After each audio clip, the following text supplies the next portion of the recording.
Hello, I want to show you how we can get this ring clamp out of this Ford air conditioner system.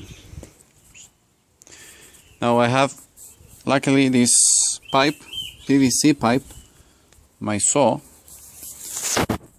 and I cut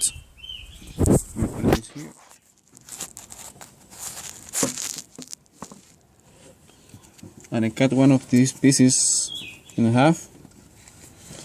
Now, the same as the original tool, you put it in here.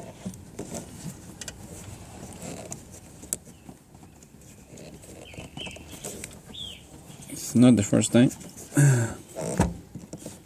Now you take it out. See?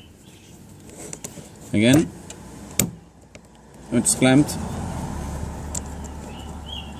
Now you push it in